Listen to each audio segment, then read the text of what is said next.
When this, yep.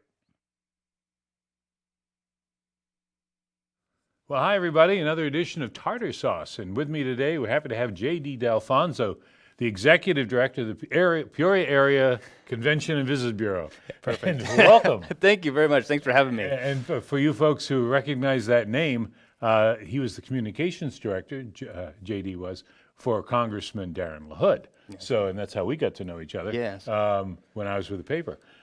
So how is life at the Convention and Visitors Bureau? You've been there since August? August, yeah, start date. So I was awarded this opportunity in July and took a little time off. We had a little family vacation and got hit the ground running in August. So it's been a whirlwind to say the least, but it's been great. It's been a lot of fun. Time has flown by, as they always say, and that's true to this situation as well. Now, people who might not know what that job entails, I mean, it's sort of self-explanatory when you hear it. Your job is, how do you view your job? We'll let you define it. The way I break it down is in two parts, and this is based off what we've seen the industry do in the matter of tourism. I tell people we have a traditional side of tourism that stands strong today and has through a history. We're trying to bring overnight stays and tourism to the area, to bring more hotel tax and revenue to support more jobs to the area. That's fundamental to the Convention and Visitors Bureau and the tourism industry. However, as we've seen a slight shift in a good way, we've seen another arm develop, and that's really our opportunity to become destination stewards. Oh. How do we advocate for the area to promote why it's a great place to live, work, buy a home, start a business, start a career, start a podcast? So it's broadened. Broadened, because the idea is that when you become destination stewards and you're good at that and take pride in where it is, promote civic pride is written up here. That's what we're doing.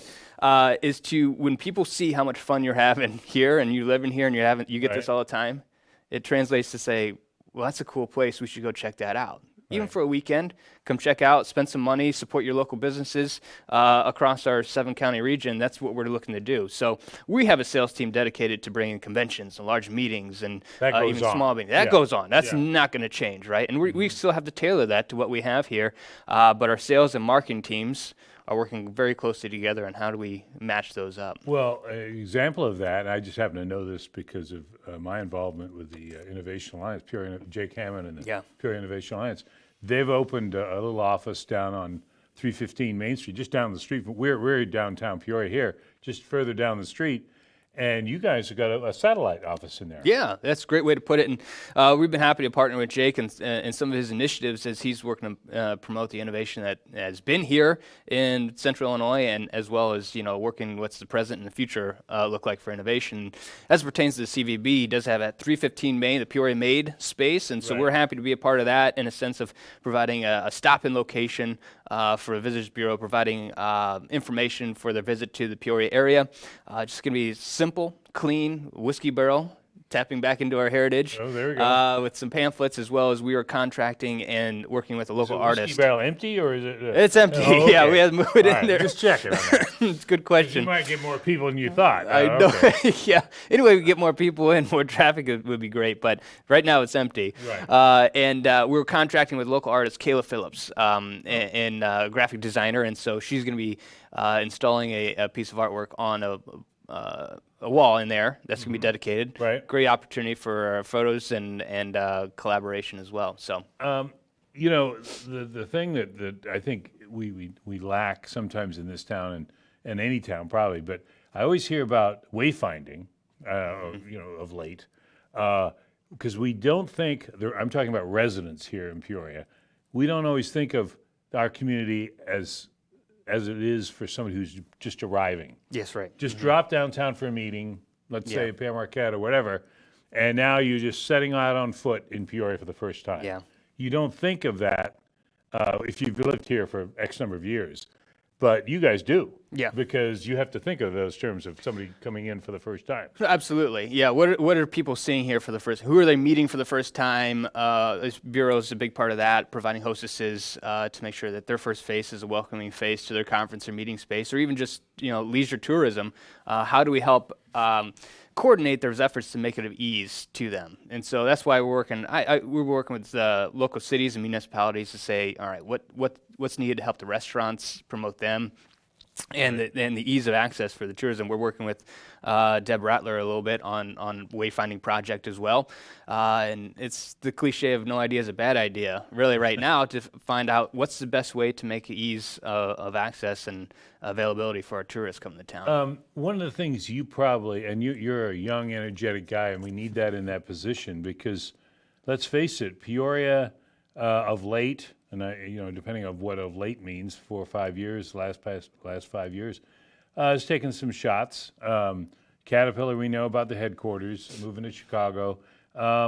We know that also means there's still a great many Caterpillar people here. I think that's been explained, but there's still that psychological feeling. I mean, because you deal a lot of times with folks from outside Peoria, and maybe the only perception they have, oh yeah, this is the town that lost Cat. Yeah. You have to overcome that. Yeah, So, we do. Yeah. And that's a great point. And Caterpillar's been a great partner of Central Illinois for 90 plus years, right? And they're a pride of our history. But it's not what makes up Peoria entirely. And it is such a Fortune 50 company. Yeah, it resonates across the world. Oh, you're from Peoria. That's the headquarters of CAT. That's the birthplace of Richard Pryor. It's probably the two one you most likely get. But as part of the big table, we were trying to emphasize too in the quality of life what else comes with that. Now, my argument against Caterpillar leaving, we see absolute growth and opportunity at the same time. The headquarters, we still have the largest support of employees here in Central Illinois. But my argument is that Caterpillar's business decision to move their headquarters is not the most devastating thing that's happened to Peoria. Prohibition was. Oh, wow. Back to the whiskey barrel. I mean, so here's a city and a region that has endured one of the most tribulating times where your greatest economic driver became illegal overnight. Right. What does that do to a community? Right. And so we've been here in a sense before. We've faced trials and tribulations and adversity, and we've thrived through it. And you can see another announcement today from our medical community making strides to help out. And we take pride in the medical community. At the same time, the medical community can change. A piece of legislation can change the entire medical community at one point. And not to scare everybody, but what I follow up with I is never thought of that. Oh, no. I mean, that's the reality. And we try and find the next largest employer and for support, and the medical community is probably right up there. And we have we have Maui Gym, RLI, we have great corporate operations here in Central Illinois. But what I tell people is that we go back to that whiskey heritage. What's something that never changes? What's something that people can't take away? And in my view, that's our history. Caterpillar is part of that history. Medical community part of that history. Duryea, whiskey. I mean, we have a rich history. People were here on the map in 1680, 340 years ago. French Village, Fort Creve Coeur. And so there is so much more, and I don't know if everybody understands our narrative, and I think the CVB is going to help understand what our narrative is, too, because there's a lot of pride to be found there. How do you, how do you go about sort of countering the negativity? Because, I mean, people have a right to be skeptical. People have a right to be, I don't know. I mean, that's fine. Doubters have their place in sports. Oh no, they have no chance, and then you find out. But at the same time, it's almost like sometimes we are our own worst enemy in Peoria. But, only because we don't. And I'm being, of course, overly simplistic here, but you do have to kind of run hard to fight that. It is. But my personal opinion is I think one of the easiest things to do in life is to complain. True. And so it's natural. Everybody does it, and everybody has something that they get can cut off in traffic or whatever. Absolutely. It's and people, I do it. I'm not. But at the same time, I think it's again understanding what we have and being reminded of it. Right. Sometimes people forget about it, and naturally that happens. But how can we bring up the greatness that we have in Central Illinois? And go ahead. Well, I was going to say, and sometimes and I'm saying this as somebody who used to spend some time down at the Apollo Theater, just down the street here. I always thought that block that's right across the street from the Peoria County Courthouse, catty corner from Caterpillar, was like, it's I think the oldest standing building block in the downtown. Yes, the original block. And I always thought, well, this should be always rich in activity and blah, blah, blah. And yet it's always had a couple of empty stores. I mean, and for various reasons.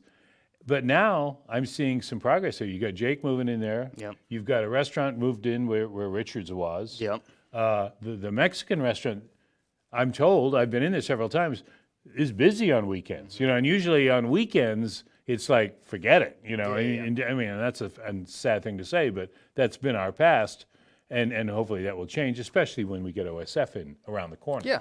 Yeah. And I think there's going to be many more changes. But really, we have to kind of look hard sometimes to see changes. We do, yeah, and I applaud the people that are taking the risk as small business owners and going in there, Right. right. And I think this is an example of, again, rising tide lifts all boats. You have OSF coming in there for headquarters, but I also give kudos to our Civic Center for the amount of entertainment that's coming through there, Right. because that's what's helping those small businesses on Main Street and downtown and East Peoria even with so much generating activity for the Civic Center. That's another avenue for more hustle and bustle down in downtown area. So when we have entities like OSF coming in here, construction jobs, and then Civic Center and conventions and meetings coming in, we're helping support those local businesses. And I think that provides the opportunity for revitalization. So. And yeah, you're right. And the Civic Center, of course, is another one you can take for granted because it's been there a long time now. And, we accept the fact that Riverman Bradley and the special events and the conventions. I missed the farm show. I used to cover that all the time for the paper. And it was happened to be downtown when I was going on. I always felt compelled to go in. Yeah. And then no, you're not covering that anymore. but there are regular things that happen here in Peoria that unless you're downtown, you sometimes aren't aware of. Right. Conventions and things. No, absolutely. Yeah. And we're there to serve the conventions, but it's also great. I mean, the farm show, I haven't been there I was there a family member 26 years ago. Really? When I was, and then I didn't get to go. I didn't end up going back until just now when I was in town last week, and so he called me to go out to the farm show. It's a great opportunity to see, so many people from just the region, and then come into this free show and see what the industry of agriculture is now. Yeah. And that's people another. would be impressed. Yeah, and I was going to say that's yet another. I guess foot of the stool that is this area. Agriculture is huge. Not necessarily in downtown, but all across the area. From my last position with Darren, you quickly found how robust and impressive the ag industry is. Yeah, I mean, right. I'm sold the fact that our farmers are some of the smartest people on earth. Well, I don't know how they do it. Did you realize? I mean, before you took the job with Darren, how wide that district was and how broad that is, or did you look into that? You see it on a map, and then you start driving it, and then it's a little bit. I was going to say, if you've driven it, then you know it better than I do. I've driven it, yeah, and but it's a beautiful district. It's a beautiful country that we have here in Central Illinois. So, but it runs the gamut from city to country to very rural. You see everything. Yeah. And it's wonderful. Yeah. We're talking with J.D. Dalfonso, the head of the Convention and Visitors Bureau here in Peoria. Okay, I got to ask you this one because, this has been going on a long time. We have a hotel in downtown Peoria, the largest one in downtown. It's been closed since October 2013. Yeah. What's the story on that one? Well, let's see. I've been able to see the hotel once now. I was able to walk through it with city official and got to see. So John Brinkman, the GM over there, is able to welcome me in there and take a look after I got started. And the projects continue to move forward. Kind of got to see what was going on in there, and which is good. I mean, they got furniture in the rooms, and they're making progress. And from what I was told, they're making progress. We need furniture in those rooms. I know it, but we need people in those rooms. It's a little thing too. But I'm going to meet with them tomorrow as well, just maybe get an update as to what's going on. But CVB, it's critical for not just future opportunities for business, but current clients that have relied on that hotel in the past years. Oh, so it's pertinent that hotel gets open and all the CVB stands ready to work with them once they're up and operational. So. And how are things at the Pear? Good? Great. Yeah. Jeff McClendon, ownership is doing well. Jeff McClendon's GM over there is doing a great job. Jeff. And you could just see things have just changed for the better, just in numerous facets. So you can just walk in there, and then what I get to hear from my end of things, it's they feel very comfortable with where they are with the new ownership. So that's great. Yeah, I had to hand it to the folks over there for going through that whole period of uncertainty. Yeah. Oh yeah. Because I think I ran into you with some other members of the media one time. We were just coming out of one of the bankruptcy hearings. Yeah. And how ironic that we're holding the bankruptcy hearings across the street. It's the federal courthouse, of course. Yeah. From the pair. And that was, well, that went on for months and months. Finally, of course, it was resolved, and now we move on. It was, yeah. What a situation. Your second largest hotel. Yeah. In a trial there, and but that's got resolved. The new ownership and the new leadership there is thriving. As you said, Peoria is resilient, and if you look at some of our recent history, it's a good thing we are resilient. Yeah. Because we sometimes those cards that come down are like, what? Yeah. You know, we have to react to it. But now that you're sort of been in the job for a few months, and obviously that's not really long enough to get all the knowledge you need, but what plans do you have? I mean, I know you said that there's that new aspect to making this a place that people want to live. What do you think about all these lists that come out? Because Peoria rises and falls on these lists. Various media do it. Best place to retire to, most expensive or cheapest. I think we do pretty well on some of those. Yeah. Do you guys follow that, or is it's sort of a mixed bag that you just accept for what it is? It's a mixed bag for what it is. I mean, depending what parameters they're using it, we're not. I mean, it's great to see. Yeah, the credibility. I mean, not that I disregard what they are, but we are so focused on the civic pride. I see people. I want people coming to town and say, "Hey, what should I see?" And people are like naming off. That it's hard to measure what I'd really like to see. Right. I love those lists. I want to see us continue rising. I'll take any first place title we can. Top 10 with good news. But really, as we've seen in some of the news that's come across in the last few years, I want to make sure people understand how great it is to be here, and that's where we're looking to go in a large picture, 30,000 foot level from the CVB standpoint. We're going through a website redesign right now with an industry leader in tourism and destination marketing. So we have top of the line people working to build our new website, launched mid next year, to help not just be informative, have a solid calendar of events and informative opportunity for people to come see, not just for people visiting, but here Central Illinoisans to see what's going on and understand what's going on. But again, to that other notion, how can we storytell and highlight the greatness that we have here, our history, our leaders today and in past, and so we're looking to really showcase and highlight that. And I think that again goes back to that civic pride. I'm not sure how you measure that, besides seeing some. Well, it's good that you're on the case here, because I think one of the things that you notice, and I'm saying this as someone who's been on the paper for a long time until March of this year. And this is a national issue, but you're seeing fewer people in newsrooms. You're seeing that it's a national problem. I'm not saying that just because I was in there, but you pick up any paper, pick up any internet feed, and you'll get the same story. And they've lost 70% of ad revenue since 2003, or whatever these stats are.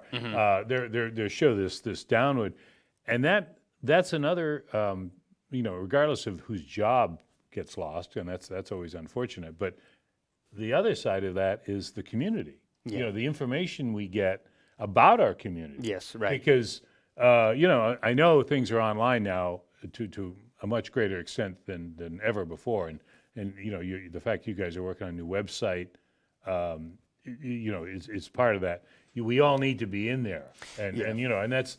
I think the retailers know that too. Yeah, because you can't change what's going down. I know it, and I to that point, I really want to give kudos to our local media.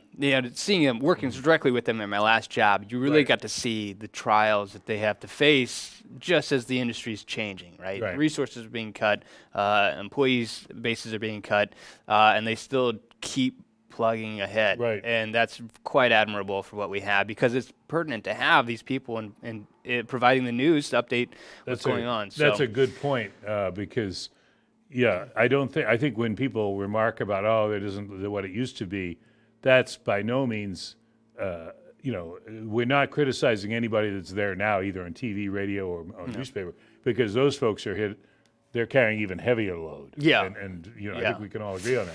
Yeah, you saw that firsthand. I did. I had, so many phone calls with reporters and talent, just kind of talking about what's coming and some background on some issues in my last job. But I I was talking to one reporter across the district, and he says, "That's great. How can I sell this to my editor to get the space? The space is being cut down. Right. Help." Right. So you have to go a little bit further because Right. they want the story. They need to help selling it internally. Yeah, and I 'cause- thought that was incredible. Well, yeah, because sometimes you realize, okay, I can write a story. I don't know if I can sell a story, I mean, or as well as I need to. So Yeah. that's a great point because usually and I think it works the other way too.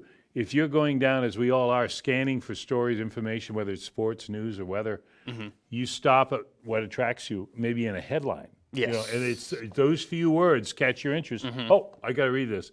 Otherwise, boom, you go by it. So you really have to think in terms of what hooks people. Oh, absolutely. Yep. Yeah. So, well, this time ran away from us, Katie. We'll have to have you come back, and we'll talk more about your satellite office, which is just down the street, 315 Main.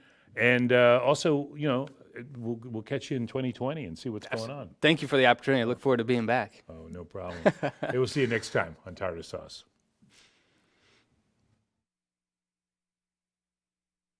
PeoriaLife.com